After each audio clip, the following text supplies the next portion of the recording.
आज की पत्रकार परिषद आमदार प्रताप पाटिल चिखलीकर इनके सौजन्य से यहाँ पर संपन्न हुई है और यहाँ पर खास करके जो अपील हमारे नेतृत्व ने किया है, महायुति के हमारे तीनों नेता देवेंद्र फडणवीस जी, सुनेत्रा पवार ताई और एकनाथ शिंदे जी, इन्होंने मिलकर जो फॉर्मूला डिसाइड किया था सीट शेयरिंग का, उसमें नांदेड़ की जगह बीजेपी को दी गई है और इसीलिए बीजेपी के उम्मीदवार के समर्थन में प्रवीण पाटिल इन्होंने जो नामांकन पत्र भर दिया था उसको विड्रॉ करने के बारे में चर्चा हुई और साथ ही साथ हमारे उम्मीदवार भाजपा के महायुति के उम्मीदवार अमरनाथ राजूर को चुन के देने के बारे में अपील करने के लिए पत्रकार परिषद थी।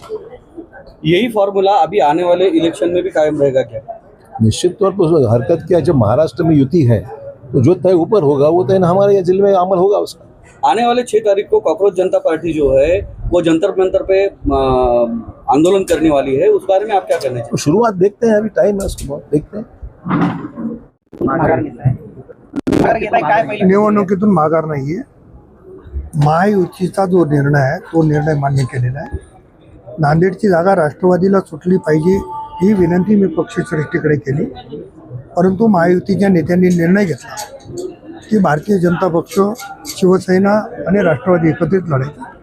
त्या पद्धतीनं त्यांनी सांगितलेल्या निर्णयाची अंमलबजावणी होईल।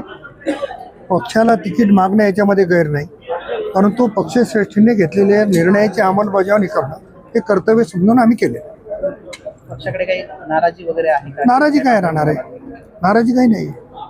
नांदेडची विधान परिषद निवडणूक बिनविरोध होणार नाही असं सांगितलं, होईल का? मला असं वाटतं की हे जर सगळं चित्र बघितलं, आणखी वेळ आहे, माझी पण विनंती राहणार आहे की सगळ्यांनी या निवडणुकीतून माघार घ्यावी आणि एक वेगळा संदेश या निमित्तानं द्यावा। राष्ट्रवादीला जागा सोडावी आपण पूर्वीपासून मागणी करत होता, कारण दुसऱ्या नंबरचा पक्ष आपला आहे, मग काय तडजोड झाली अशी की आपण? तडजोड शेवटी पक्षश्रेष्ठींनी जो निर्णय घेतला, तडजोड इथं नाही झाली, तडजोड वरच्या लेवलला झाली। माननीय मुख्यमंत्री, माननीय उपमुख्यमंत्री आणि राष्ट्रवादी, शिवसेना आणि भाजपनं किती जागा लढवायची त्यांनी ठरवलं। त्याच्यामध्ये ही जागा भारतीय जनता पक्षाच्या वाट्याला आली, त्याच्यामुळे महायुतीचा धर्म म्हणून आम्ही माघार घेणार आणि पूर्णपणाने अमरनाथ राजूरकर कसे जिंकले पाहिजे याच्यासाठी प्रयत्न करू। वरिष्ठांनी सांगितल्यानंतर तडजोड झाली असं आपण म्हणताय, मग ही तडजोड वरिष्ठांनी सांगितल्या, वरिष्ठांनी मला एकट्याला नाही सांगितलं, महाराष्ट्रासाठी तडजोड झाली, कोण किती जागा लढल्या पाहिजे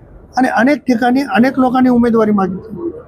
परभणीला पण राष्ट्रवादीनं मागितली, परभणीला पण भारतीय जनता पक्षाने मागितली, पण तिथे शिवसेनेला दिली। दोन्ही पक्ष माघार घेत आहेत, तसं आम्ही इथं मागितले, आम्हाला मिळालं नाही, आम्ही माघार घेतो। विधान परिषदेची रसाळी आपण एकत्र जेवत आहात, येणारी लोकसभा आणि विधानसभेची जी दिवाळी आहे ती एकत्र राहणार आहे का सोबत? नक्की एकत्र करू आणि रसाळी जेवताना देखील तुम्हाला निमंत्रित करू।